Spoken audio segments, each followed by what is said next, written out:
Hello and welcome to Instant Transmission, a podcast where we discuss everything Dragon Ball and how Dr. Gero decides which parts become android parts. We phoned it in once again, and tonight we're letting the community decide what we're talking about. Don't understand what that means? Well, me neither. I'm your host, Dayton, and once again I'm joined by my co-host, Todd. Hi. Tonight, Todd and I have decided on a variety of different discussion topics based on what different Dragon Ball communities are talking about. We're going to give our thoughts and opinions on these subjects as we have a relaxing conversation about what the current buzz is on the internet. So with all that covered, was there anything you wanted to add before we got things started, Todd? No, I think we can go ahead and dive right into it. I think we got the first topic on our list here. Yeah. So one of the first things we came across, it was a discussion about Toriyama's foreshadowing and how much he actually planned it out. And this conversation takes place over at the Dragon Ball subreddit. And it was kind of an interesting discussion because I saw people bringing up points about how Toriyama, like, it seems like he kind of has an idea of where the story's going to end up, but he doesn't really know exactly how he's going to get there. It's almost like he comes up with his story as he's going through it. Personally, I think that is very much what Akira Toriyama does. I think he comes up with it as he's, working on the fly. I think you can really actually see that even particularly in the Cell arc, especially because we know that there was a bunch of, if you want to call it, corporate meddling with his characters. Like the Androids 17 and 18 were supposed to be, or actually, I'm sorry, Androids 19 and 20 were supposed to be the big bad guys for what became the Cell arc, but the Android arc. And the I think Shueisha, the manga company, didn't like the character designs for 19 and 20, basically a big mime and an old man with a mustache. And so then Toriyama had to shift and go to Android 17 and 18, and then they were too plain, like ordinary kids, I guess. And he finally shifted gears to Cell.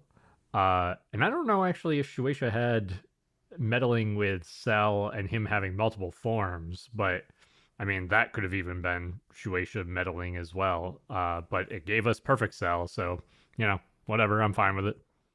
And I'm sure it's really hard to plan things out too when you have a company like that that's telling you what ideas you're allowed and not allowed to have, which I'm sure as a creator, it's probably really difficult to work with. And also it's wild to me, like a company telling Toriyama how he should make his story. Like it's kind of bizarre to hear that side of it. It's kind of funny to think about that. I guess that's one instance where like we kind of know for sure that there was some company meddling. I don't know how much there was in the earlier days. Like I don't know that I've heard about it as much. So it's weird that Akira Toriyama was so successful. And then like the Cell arc is pretty deep into the Dragon Ball manga. So the fact that they were meddling at that point is even more wild to me. Yeah, and I mean, we have weird instances of Toriyama. Well, I wouldn't say weird instances. We have strong instances of Toriyama doing foreshadowing, right? Like with Dragon Ball Super, with the like Super Saiyan Blue and the Ultra Instinct. Like we've got big foreshadowing moments like that. So I think I think Toriyama does a decent job with like macro scale foreshadowing with like Super Saiyan and that sort of thing. But it does kind of fit the bill that he doesn't have everything planned out as he's going through it. And sometimes I think he does step on his own toes. Oh yeah, absolutely. I mean, the transformations are a big one, right? Like he absolutely foreshadowed the Super Saiyan transformation, and I'm kind of referencing some of the comments and stuff on this thread in the Reddit, but he foreshadowed the Super Saiyan transformation, but we as the audience, we don't necessarily know what that transformation was in his head. We do know that what became Super Saiyan was kind of created because Akira Toriyama didn't want the people who were doing the ink on his manga to have to do Goku's hair, because inking the black hair took a lot of time and ink. And so that's kind of why we got Super Saiyan with like the blonde hair so they could just draw the outlines. But you know, that's another thing is it's like he kind of foreshadowed Super Saiyan. It kind of maybe it changed as far as like what it was in his mind just because of the need that they had for trying not to do so much inking on Goku. It's there's so many little like facets that play into the hows and the whys of the story of Dragon Ball, and really most of it's like in one way, shape, or form, Akira Toriyama just being like, "Well, this is what we're doing now." And I probably the biggest instance of Toriyama not maybe doing foreshadowing very well is probably all the retcons that we see in Dragon Ball. The big ones that come to mind is something we recently covered, the Daima series, where it felt like they were going through and retconning certain events throughout the Dragon Ball universe to try and make characters, I guess, more involved with everything else that's happening. But the way these retcons worked out, it kind of didn't fit well, and it felt like, it felt forced, right? Like this wasn't something that was planned from the start. I mean, a big one that we could talk about is even just at least for the from the anime perspective, the transition from Dragon Ball into Dragon Ball Z of Raditz showing up, an alien showing up on Earth and telling Goku that he is an alien.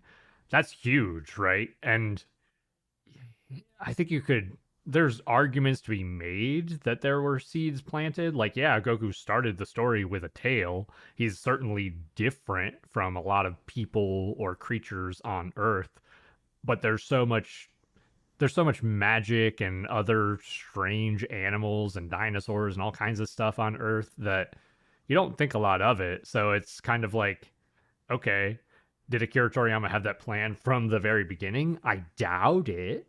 Um, I think there's arguments to be made both ways, but I have a feeling he just kind of was like, we're gonna try something different. Why not space?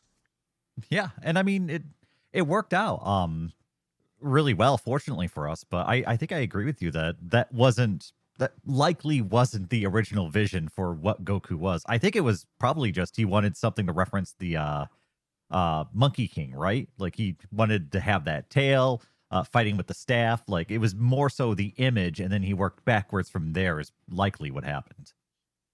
Yeah, yeah, almost certainly. And then I mean, he's Akira Toriyama took inspiration from other media too. I mean, like you said, the Monkey King, of course, being one of them. Journey to the West, all that. I think he also took, or at least liked, or took inspiration from things like Star Wars later on. Um, I think he, maybe that was something that he just saw and he was like, oh, it'd be cool to kind of explore like a sci-fi space theme in Dragon Ball. And maybe that just kind of like, you know, once he got enough excitement about it, he built it into his story. And I suppose another example of kind of the way we've seen Toriyama work is there are a lot of characters that seem to have their story arcs and then stop really being contributors to the story after their arc ends, right? And we've discussed this before. It seems like he thinks a story through from start to finish and then doesn't really have a plan to do anything with that character afterwards. I mean, we've talked about this a million times with all the side characters, Krillin being the most important example. But what we want to see, or what we see a lot, is just really good stories that happen, and then we kind of abandon that story for whatever the next adventure is. So, I I think Toriyama's foreshadowing is great within an arc itself, but if you look for anything that goes beyond whatever arc that you're currently in, you probably won't find much. And if you do, there's a high chance it's a dubism or it's something else that was retcon or added later. Yeah, yeah, definitely. I'm kind of digging through this thread that we used as a source for this topic too, and most of the people are saying very similar things in that Akira Toriyama is on record saying that he didn't plan very far ahead, sometimes as little as like 1 to 2 chapters ahead. That's wild. Where it's Yeah, like, I know where the story ends, but I'm just not sure how we get there. it's honestly impressive. Like, I know some people get frustrated with it, and myself included, about the different retcons and some things that don't line up just right when you kind of like get deeper into the series and circle back to something that, you know, something that no longer is coherent because of something that happens in a later chapter.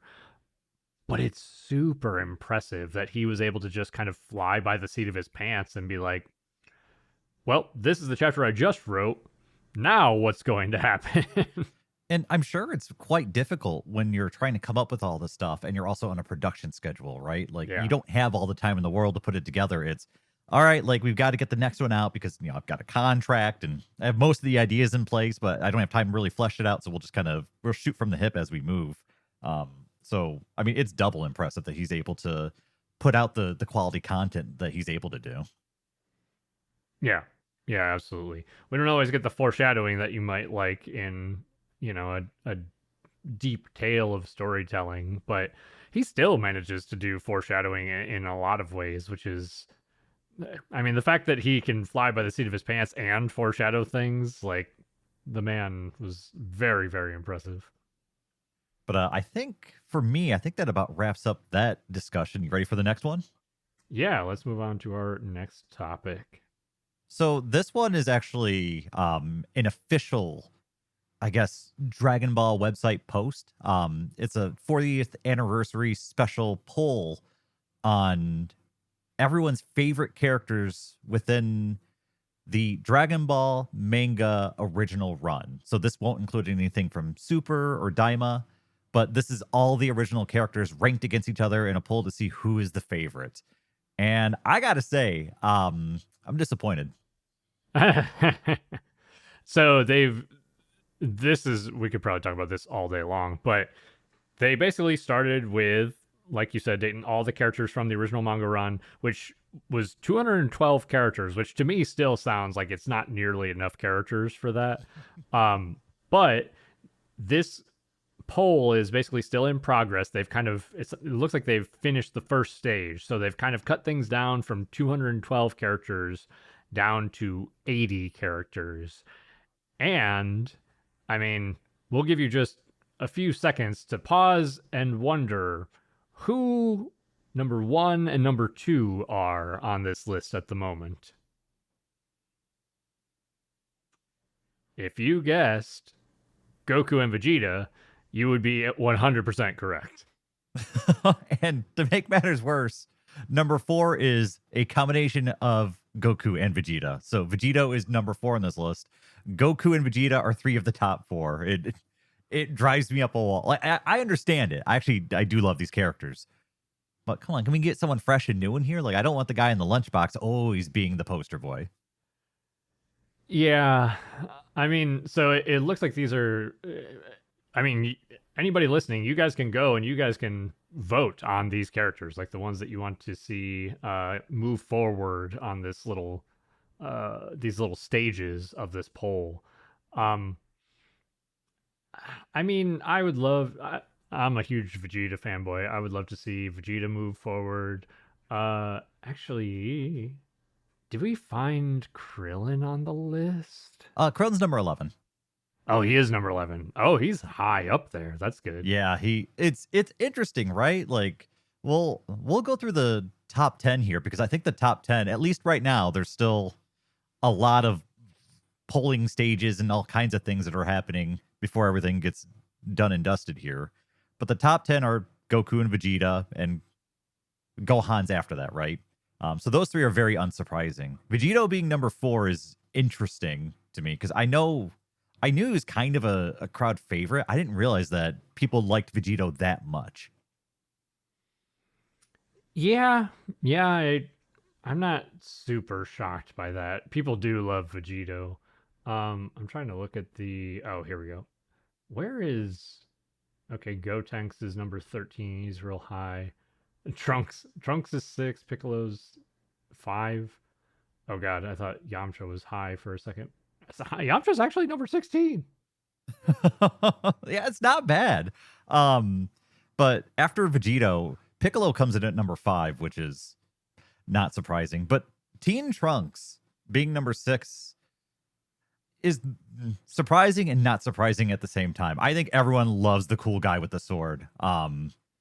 I think there are characters who see a lot more screen time than him that I maybe would have expected to edge him out, like a Bulma or something like that. But Bulma doesn't even make it into the top 10. She's actually number 15 on the list. She's actually way further down than I expected. Yeah, you got Frieza at number 10, which I would expect Frieza and Cell to both be pretty high. Cell being ranked higher than Frieza actually surprises me. Yeah, I don't know. It's a toss up. Like, I mean, I love them both. I personally like Frieza more, but I like if we're talking just raw Dragon Ball like franchise, then I like Frieza more than Cell. But if we're bringing in the Team 4-star rendition of Cell, man, I do like that one. That one might be one of my favorite villainous characters to watch because that parody is just so spot on.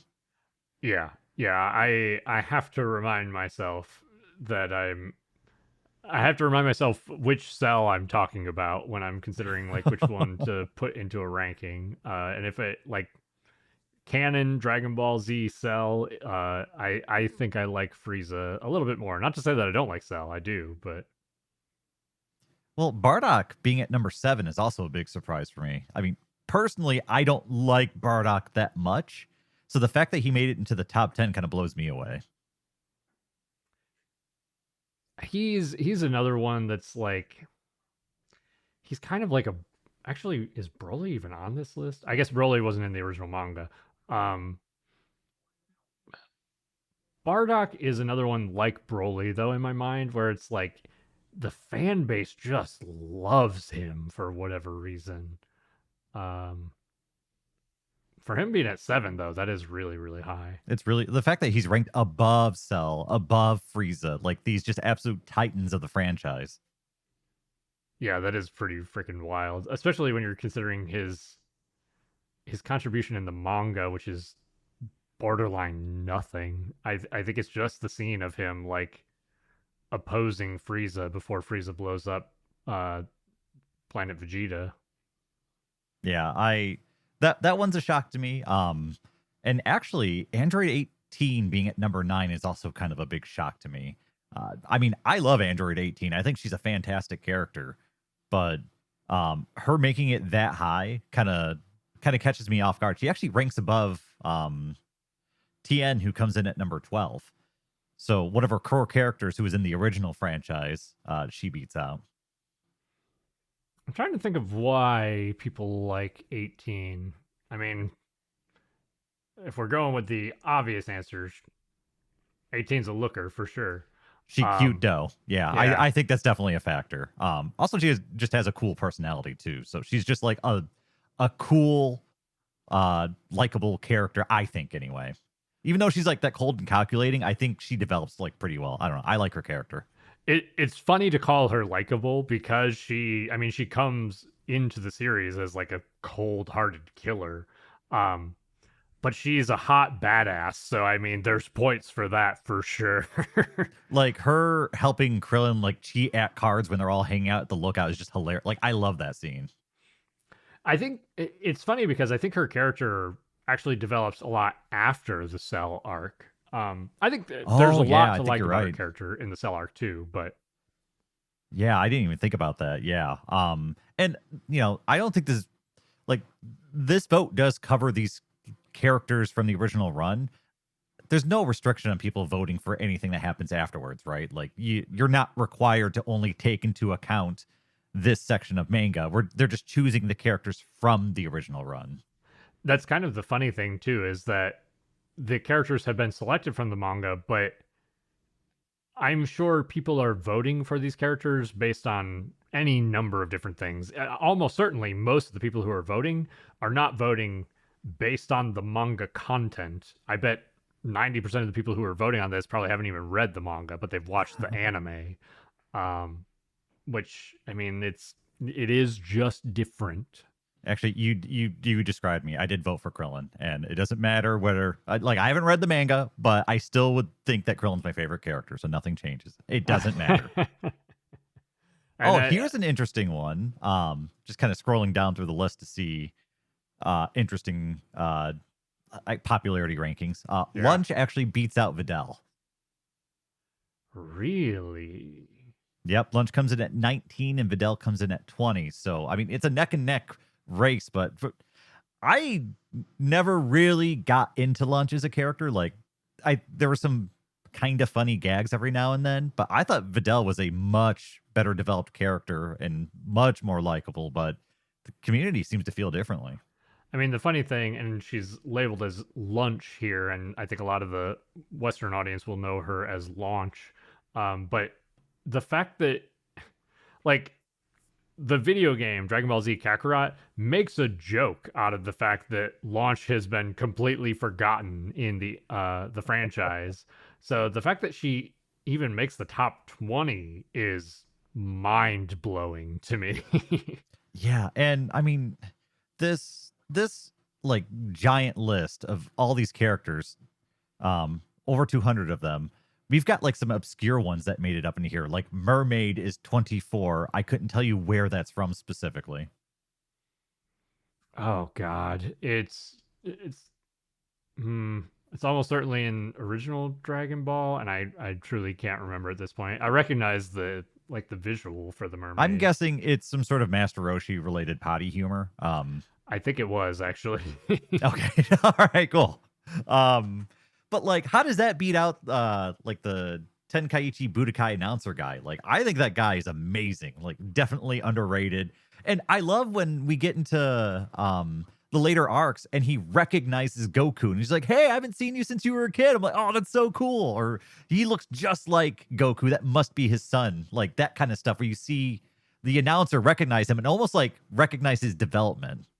Announcer Man is one of like I don't know that I would say favorite characters, but one of my favorite like unsung heroes of Dragon Ball. He's I just love the brief interactions that he has with the main cast, and the fact that he even at the risk of his own life is almost always still doing the announcements for the tournaments. He's a fucking badass. And, I Uh, mean, it's cool having a character like him too because he's somebody that he just helps make the world feel more alive and full of real people. yes, very much so. And I mean, we even have like like at number 18, we have uh Farmer with a power level of 5, also known as Farmer with Shotgun. Um, I mean, some of these have to be like gag ratings, right? Like, I don't know, Mermaid being that high. Um, why? Yeah. I mean, Spopovich made it to 58. You goddamn terrorist putting these boats out there. Like, what are you doing? Sadistic bastards. I Yeah, mean, it's I mean, we already talked about Skeleton Soldier and how that made it into the top 80, which blows my mind. I truly couldn't tell you where Skeleton Soldier comes from in the manga. But Pirate Robot made it, baby. Hell yeah, keep going. Should be number 1. Way underrated. That's right. Also, I think Master Roshi must have made this one happen, but aerobics instructor is number 69. No. You did it, the internet. Never mind. I take it back. You're amazing. No, it's and I wonder, because I've noticed that there's like kind of the same character on here a couple times, just like in different ways. So like we've got Master Roshi and we also have Jackie Chun. So there's like Oh. I don't know if that's maybe splitting the vote in some of these characters where it's just like, all right, like how many people voted for Jackie Chun would have just voted for Master Roshi if Chun wasn't available. Like, so I don't know if maybe there's some stuff happening where things are being weighted weirdly because people are being split between different versions of their character. Like I saw Trunks. There's Teen Trunks and then Trunks, so you can split that one as well. Yeah, I mean, yeah, some of them get tricky, right? Because I mean, Future Trunks and Kid Trunks, I would say are different characters, even though they share the same name.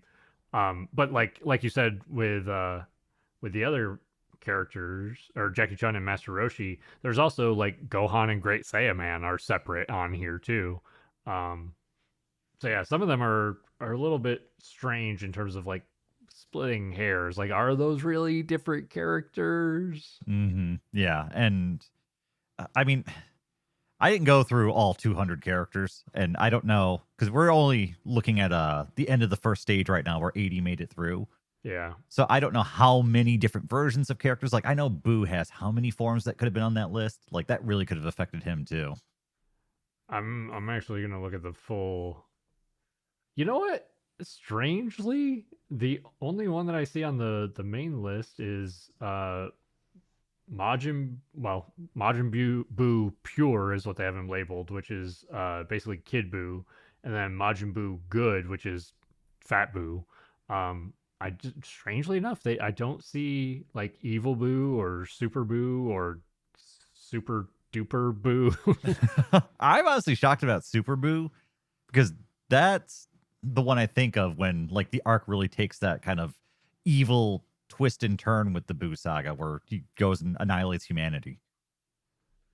I wonder if they, because it's not like we don't have like Goku and Super Saiyan Goku or things like that. I wonder if they count those as like, I don't know, stages or transformations or something instead. Yeah, it, like I said, it's interesting because some of these characters have multiple versions. Like it's like you have Cell and all of his like forms is one character. It seems like, at least it just says Cell. It's not like Cell perfect form or anything like that. Yeah. Yep. But I'm interested to see. Probably not who's going to be number one. Let's be real. It's probably going to be Goku. With Vegeta being the only like dark horse that might be able to take that number one spot, I think. I think so. But really, when we get to the final stage where we get it down to 21 characters, I'm really excited to see who's going to be in that 21 because I think it's going to be just an absolute dogfight to kind of etch yourself into that bottom like 5 or 6 slots. Yeah, there's a handful, like really most of what they have for like the top 10 right now, I think will stick around for the most part. Um, but yeah, I'll be very curious to see how it progresses. Maybe we'll kind of touch back in on this every couple of weeks or something and see how it's doing. But yeah, like I don't think like Goku, Vegeta, Gohan, Piccolo, Trunks, Cell, Frieza, like they're not going anywhere. Um, and once it narrows down more, I'm curious to see if anybody will be able to, I don't know, snatch one of those top 2 or 3 spots away from like Goku or Vegeta.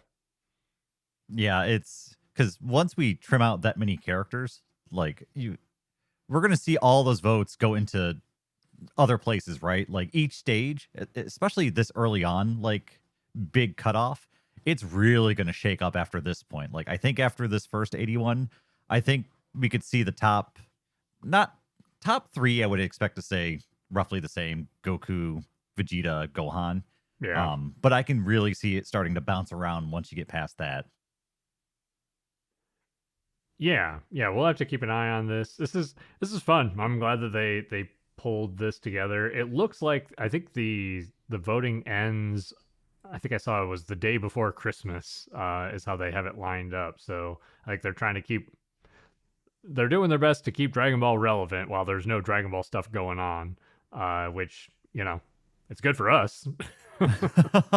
Yeah, and you can find all of this. It's actually posted on the official Dragon Ball website. They have a different page that it sends you over to, and you can see the whole schedule. It seems like just about every day there's some sort of small update happening, whether it's voting begins or they give updates on it or they share results. So they have like something to keep the Dragon Ball community somewhat engaged every day now through Christmas.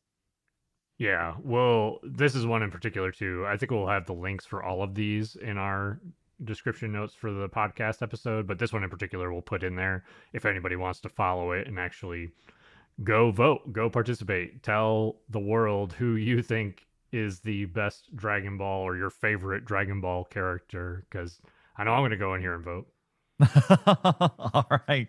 Unless there was anything else you wanted to talk about, I think that wraps up our poll discussion here. Um, Hey. so we're going to move into the next topic, which is this one. Once again, we're going back to the Dragon Ball subreddit. Someone had made a post that had a lot of interaction, not as many upvotes, but it was this person talking about how the Tien and Piccolo sagas are peak Dragon Ball. He went back and revisited them and was completely just blown away by how good they were. And there's actually people down in the discussion underneath talking about how they knew people or were people that experienced Dragon Ball just like me, where you started at Z and moved forward and then went back and watched original Dragon Ball afterwards. And it's really kind of eye opening and, well, comforting in a way to see other people have that same experience that I had. Yeah, absolutely. Do we want to touch on any of the bullet points that the original post has here? He kind of sums up some of the major high points of like the two tournaments. Absolutely. His first bullet point on here is he likes Roshi's most sage-like and competent arc, with him turning Tien to the light. And I think anytime you get to see Master Roshi be the master, and we've talked about this many times, it feels right. It feels great. And turning Tien like off the path of darkness like that, and the way he did it, and the dialogue that was written for him, all of it just works beautifully. And it's great to see this like pervy old man who's usually a joke actually step into the role that he's known for, right? Like he's famous. He's the Turtle Hermit. He's somebody who has helped train some of the best fighters in the world. And I like seeing that version of Master Roshi on screen. I 100% agree. I think it ties into the second bullet point they have in this post that says Tien's scenes of self-doubt and his unfaltering honor. This person says it's some of the best character work in the manga up to this point, or in the anime. Um, I've got to agree. I think, I mean, I like this is, I think, the 22nd Tenkaichi Budokai or World Martial Arts Tournament. I like what they do with the 21st one a lot, with Master Roshi again playing the role of mentor and entering the tournament as Jackie Chun to stop Goku from winning the tournament, so he doesn't think that he's reached the pinnacle of martial artists, and so he'll continue to push himself. Not only Goku, also Krillin too. Um, and then this tournament is, I mean, there's an element of that, like Roshi enters as Jackie Chun in the tournament, and Goku and Krillin are in the tournament. But Master Roshi steps out of the ring when he's fighting Tien specifically. And it's huge. I mean, that means that Master Roshi is stepping out and letting the fight between Goku and Tien happen for the finals. So Goku could potentially win, but it's a way of showing Tien that, hey, this isn't the only thing that matters. Like, I'm stepping out and I'm going to let my pupil fight you. And yeah, Tien wins that fight. But I think Master Roshi also kind of knew that engaging with Goku in that way, and the way that Goku, he's not there to hurt people. He's not there to, like, there's not a lot of ego in him wanting to win these things. There's certainly not any sort of malice in him wanting to win the tournament. And I think that Master Roshi knew that Goku's attitude would influence Tien in that fight. Yeah, and actually, I should have been finding the quote. There's a quote too that Master Roshi has for Tien where he says something about listening to a false prophet or something like that. A false master. It's a completely badass line that just hits home the point that he's trying to get across. And we also get to see inside Tien's head as he's having the internal like struggle, right? Like, why is he doing this? And he knows it doesn't feel right. And you see Master Roshi kind of keep tapping that little level of doubt. And the way it's written, you see Tien almost trying to shut himself off from the rest of the world so that way he can just focus on what he came there to do. And I mean, I think that Tien arc is one of the best arcs in all of Dragon Ball, full stop. And Right. it's the stakes in it aren't anything unreal. Like the world's not at risk here. Um, like nobody's going to die really. I mean, Tien seems like he's capable maybe of doing that, especially with his knee to Yamcha's leg. But at the same time, it's more so just he's a jerk. Like it's the dynamic of all the characters and how well they're written that really sets this thing up. And you mentioned it earlier, the previous uh Budokai Tenkaichi. Um, it was just about Goku's progression to try and get to the top and his interaction with Master Roshi. Like there's no world like ending event that's really happening except for Master Roshi having to blow up the moon. But like I feel like an issue that Dragon Ball has is that as the characters keep progressing, they become more and more powerful.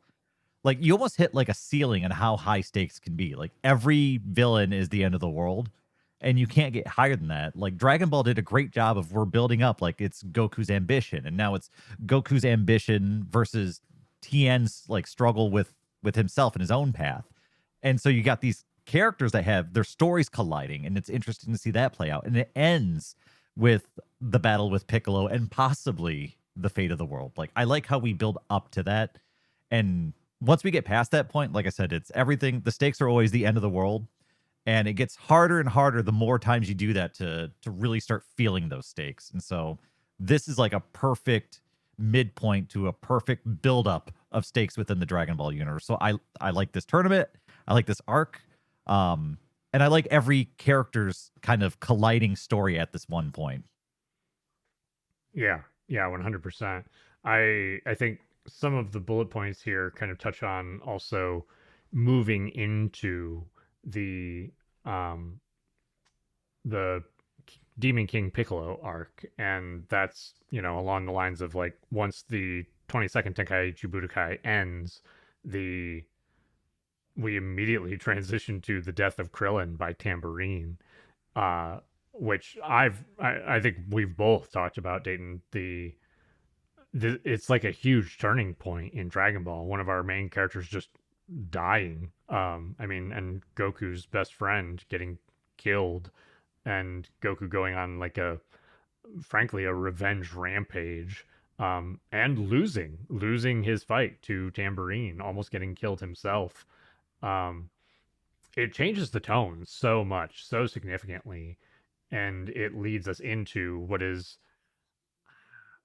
I'm not a huge fan of Demon King Piccolo, but I like that Demon King Piccolo sets up the tone that we get for a lot of the villains moving forward in Dragon Ball. Um, like you said, Dayton, where the stakes they've increased significantly, where Demon King Piccolo is actively trying to take over the world. So that's this whole sequence, like the transition between the 22nd Tenkaichi Budokai to Demon King Piccolo is, I mean, it's some of my favorite Dragon Ball storytelling, to be quite honest. It's really, really good. And I like how this user points out that with the death of Krillin, this is kind of the end of Goku's training with Master Roshi. When Master Roshi kind of calls him to heal, this is the first time we see Goku kind of ignore it. This user even mentions that he jumps on the Nimbus to fly away, which he hadn't been using because Roshi told him to stop since it cheats on his training. And so this is kind of the end of Goku's training with this master as we transition over to, I believe it was the Heavenly Training Arc is what it was called. I think so. Yeah, when he trains with Korin and everything. And I like that. I like that Goku has multiple masters to help him along the way, that he learns everything that he basically can from Roshi and then moves on to the next master. And we've talked about this a lot too. We like training. We like seeing characters work hard to achieve like their, to get progress, right? Like transformations are cool. I like a transformation, but I really like a training arc because kind of a big part of Dragon Ball at the very beginning was hard work is how you accomplish things, right? And I feel like that becomes more alluded to than actually shown the further into the Dragon Ball franchise you get. True. But I love the Heavenly Training arc that comes afterwards, where I think you get subtle references to what would eventually be Ultra Instinct, with Goku doing his mind clearing training with Mr. Popo. Yep. I feel like that's very Ultra Instinct esque. And you get like Master Roshi was more so like physical training with like the heavy shell and doing all the physical exercise. I feel like the training with like Korin and Kame, uh, I believe that training was more focused on like the mind rather than the body. So it felt like we're kind of completing the fighter with this last training arc. Like the way everything just kind of flows together just feels so perfect. Yeah. Yeah, I very much agree. I it's a good chunk of I mean just the writing for that chunk of Dragon Ball is fantastic. I would love to get I feel like we've moved away from that kind of writing in more modern Dragon Ball, unfortunately. And yeah, it's some characters get left behind and stuff, but those are some of my favorite points in Dragon Ball. I guess maybe my only other, well, would be the following couple of arcs, like Piccolo Junior arc and the Saiyan arc and the Frieza arc. Those are, man, some of my absolute favorites for some slightly different reasons, but I mean, it's like I'm glad that this got brought up that people were talking about. I mean, this was posted yesterday, so people are talking about it right now. And that kind of feels wild to me because we just went through this experience not too long ago for this podcast. And I'm glad other people enjoy it as much as we do. And I'm glad people are continuing to enjoy Dragon Ball like this well after its original release. yeah, yeah, very much so. I mean, the a common joke, especially amongst American audiences, is that nobody has watched the original Dragon Ball, and it's honestly it's some of Akira Toriyama's best character work. It has amazing writing in it. So anybody who hasn't watched the original Dragon Ball, I highly recommend it. I think that about wraps up our discussion on that. And this last one I think is gonna be kind of a quick one.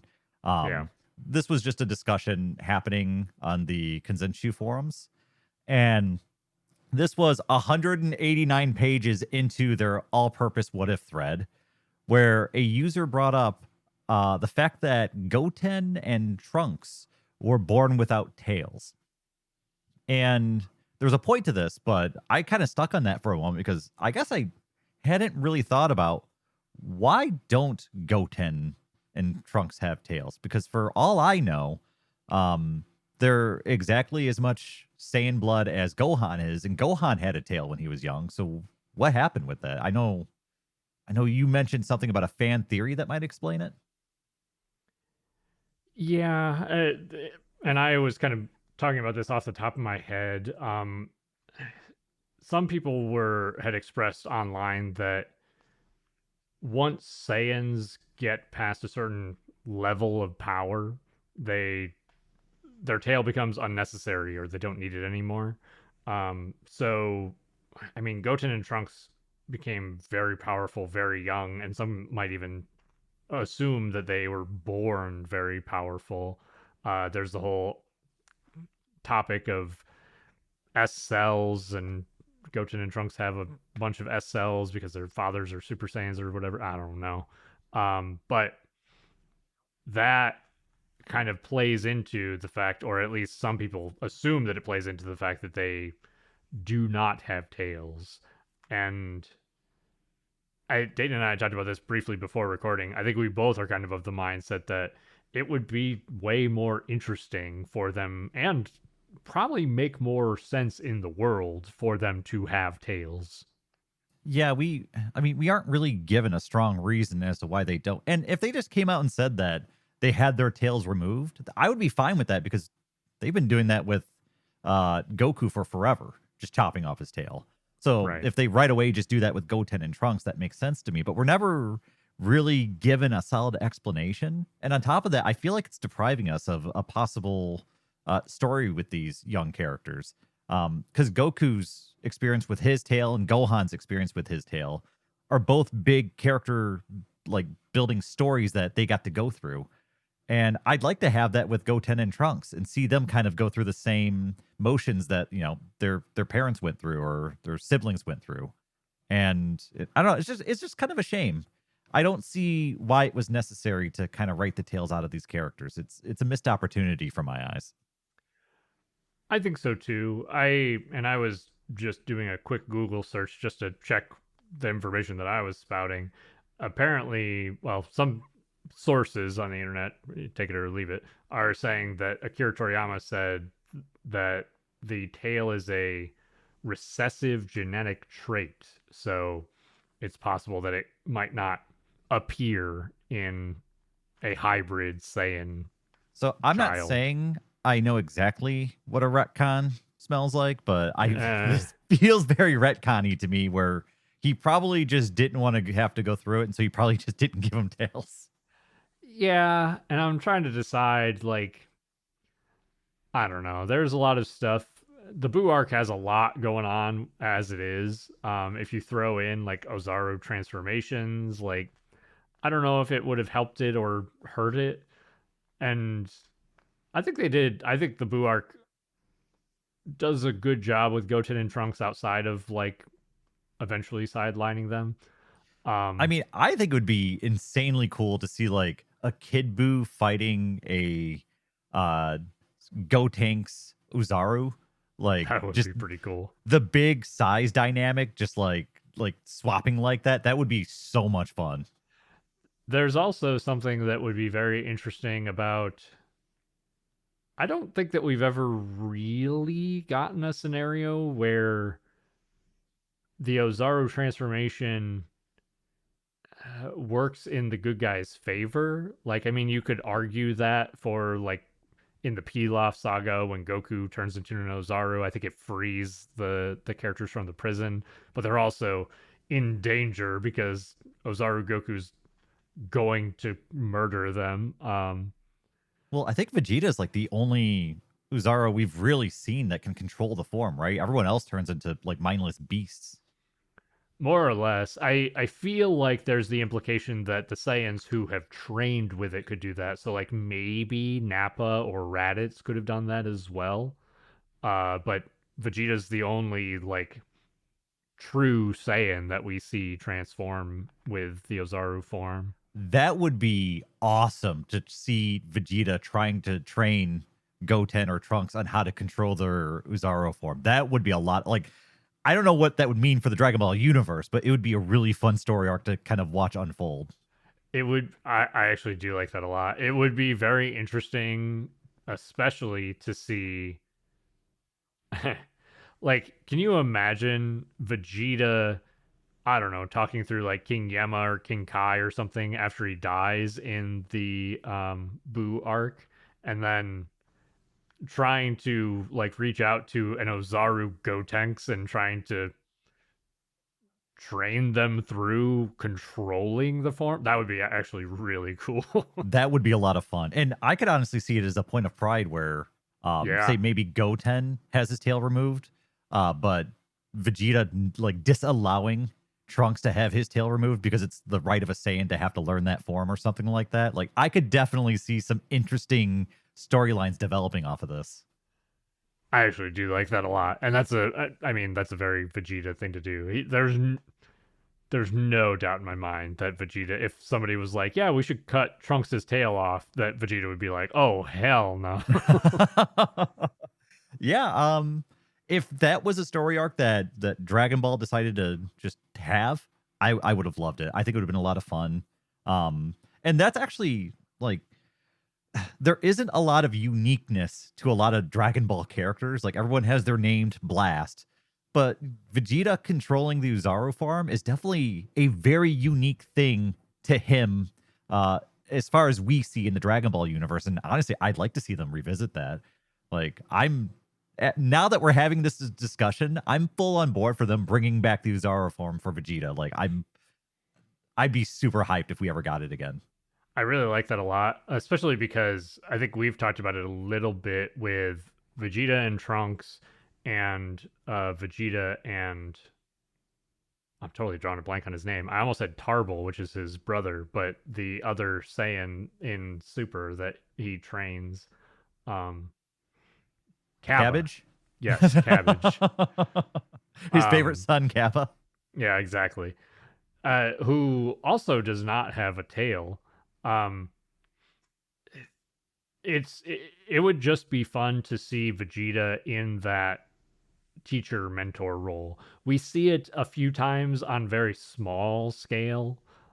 We see it just like a tiny bit with his son Trunks at the beginning of the Buu arc.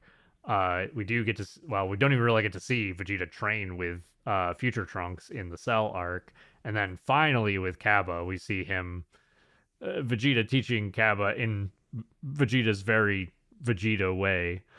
Um, but for Vegeta to have to like actively, he would basically just have to talk the boys through it, especially if he were dead in the afterlife at that point.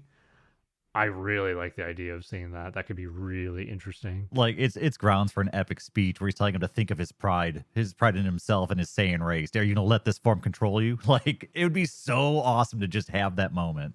It's also a really neat parallel to like Goku sacrificing himself to get rid of Cell, and then from the afterlife coaching Gohan through beating Cell.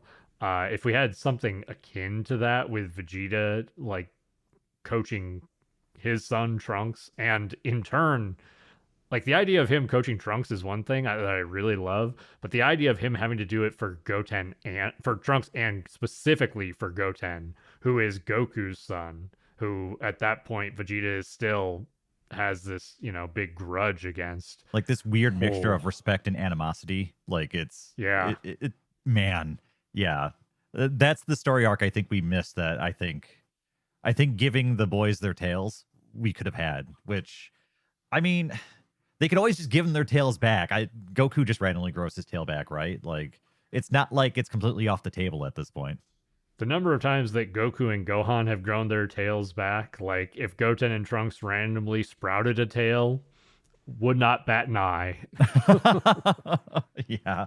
So, man, this conversation turned into something even better than what I was expecting because I just want to touch on it quick, but there's actually a lot of cool stuff that could come from this.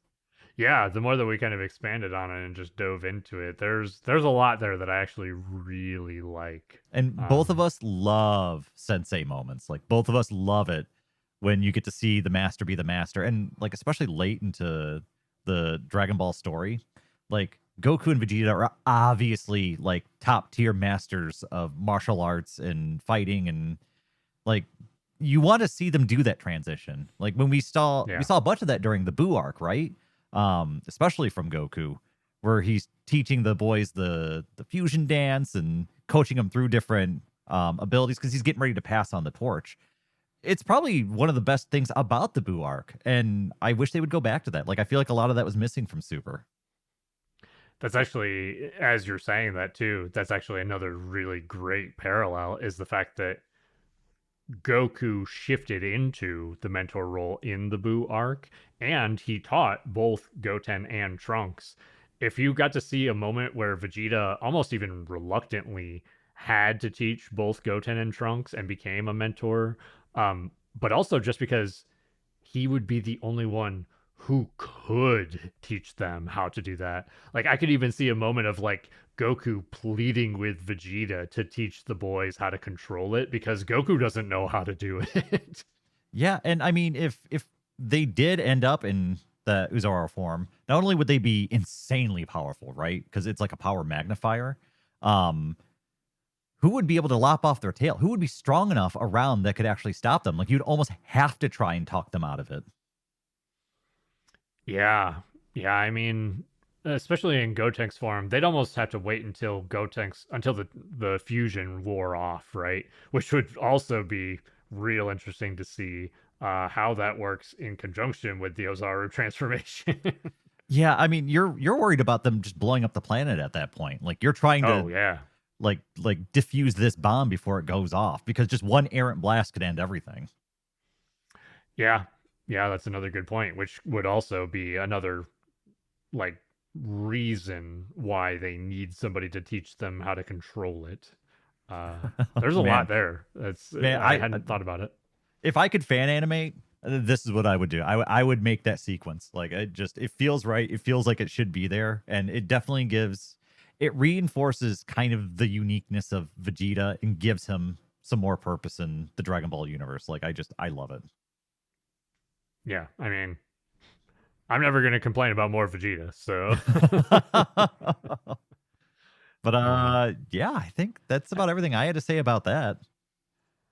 I think that's about all I have for that. I think for the most part that wraps up our topics. I did want to touch on one thing real quick before we wrap up the episode, though, is that we dug through a bunch of different Reddits and YouTubes and forums and stuff looking for different topics for this episode. One thing that we did come across is a trailer for a game that is going to be announced officially in January in Japan. And it's best we could tell, the trailer, it looks like it's going to be a mobile game. So we kind of, Dayton and I don't have strong opinions of mobile games. So we both were kind of like, we're not really going to talk about that much. I did want to touch on it though, because I believe there's supposed to be an announcement for, I think there's supposed to be a game. I think there's supposed to be like 2 announcements about the anime potentially, and maybe 1 announcement about the manga. And there's lots of speculation for this event in January that, you know, people are talking about Dragon Ball Super coming back as the anime. People are talking about the manga coming back. People are talking about a movie being created. So we've got at least a little bit of information about a video game announcement. There could be another video game announcement for all we know. The mobile game looks fine for people who like that stuff. You know, go check it out, whatever. But we're going to keep keeping an eye out on that January announcement event in Japan. And I'm sure we will have more to talk about with that. And that's all I wanted to touch on. Did you have any other thoughts or comments about that, Dayton? No, I mean, it just since Daima wrapped up, it's been kind of quiet. So I'm really excited to have some more Dragon Ball content to be excited about. And I'm really curious where Dragon Ball goes from here, because we're kind of in uncharted waters right now. Yeah, same here. But I think that's going to be it for this episode of Instant Transmission, where we discuss everything Dragon Ball. This has been your host, Todd. And Dayton. Don't forget, we're on Patreon and Discord. If you want to drag us into your personal power level discussions, you can find us at patreon.com/ITDBpodcast. The Discord link will be in the episode description, but you can also find it and all of our other links at linktree/ITDBpodcast. Thank you all so much for your support. Be sure to join us next time as we find ourselves unable to stay away from a certain mountain of muscle in Bio Broly. Broly! Have you ever wondered what would happen if Swamp Thing and Broly had a baby? Android 18 is going to help Goten and Trunks fend off what is more science fair project than Saiyan at this point, and we are going to, we're going to talk about it. How does Broly come back to life after being blasted into the sun? What kind of father-son Kamehame rabbit will our heroes pull out of their hat to win the day? Why does every villain who gets blasted into the sun not actually die? Find out next time. And to all our fellow Dragon Ball fans, stay safe out there, and remember to keep rocking the dragon.